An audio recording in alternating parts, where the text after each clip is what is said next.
लोग कहते थे कि उसकी शक्ति इतनी प्रचंड थी कि उसकी एक हुंकार से पहाड़ भी दरक जाए।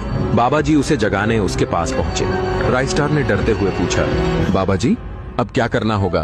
बाबा जी ने कहा, बेटा तुम यहीं रुको, मैं इस राज्य के राजा को बुलाता हूँ। बाबा जी चट्टानों के बीच बनी एक गुफा में गए और महाराज सकुरा से कुछ कहा। सकुरा जोर से गरज कर चिल्लाया और उसकी आंखों से लाल ज्वाला सी निकलने लगी। फिर बाबा जी राइस्टार को लेकर गांव लौट आए, लेकिन तब तक गांव का हाल बहुत बुरा हो चुका था। हर गली में डर का तांडव था, हर घर मानो नरक बन चुका था। बाबा जी ने राइस्टार से कहा, मैं महाराज सकुरा को बुलाने जा रहा हूँ, तुम अपने घर की ओर जाओ, अब इस गांव में महातांडव होने वाला है।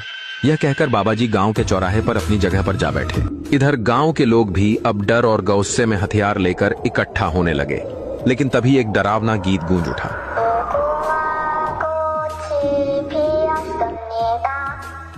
गीत सुनते ही पूरे गांव में सन्नाटा फैल गया। लोग डरकर भागने लगे, कोई अपने घर में घुस गया तो कोई खिड़कियां बंद करने लगा। वह गीत किसी मासूम बच्चे का था, जिसे बरसों पहले रूही नाम की एक छोटी बच्ची अपने गुड़िया को सुनाया करती थी। अब सबको समझ आया कि यह सारे शैतानी काम उसी बच्ची की आत्मा कर रही थी, पर कहानी में असली भूत कोई और ही था।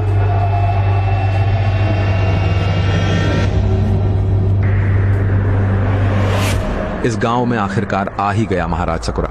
फिर वो आत्मा भी आ गई जंग लड़ने। चारों तरफ धुआं धुआं हो गया और इस जंग में न कोई हारा न कोई जीता, क्योंकि इन दोनों का संबंध क्या था ये कोई नहीं जानता।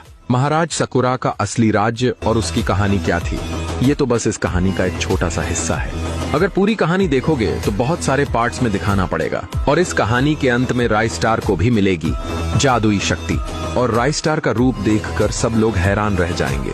पूरी कहानी देखनी है तो अपनी राय कमेंट में जरूर बताना। फिलहाल 7 बजे वाली स्टोरी तो बस एक छोटा सा ट्रेलर था, असली पिक्चर तो अभी बाकी है। आप लोगों को आगे बहुत कुछ देखने को मिलेगा, मिस मत करना दोस्तों। हम लोग एक नया इतिहास रचने चले हैं, आप लोग जरूर देखना। 7 बजे वाली स्टोरी का आगे पार्ट बाय पार्ट आएगा, आप लोग देखने के लिए तैयार रहना। ये स्टोरी बहुत दूर तक जाने वाली है, तो जुड़े रहना, एक भी पार्ट मिस मत करना।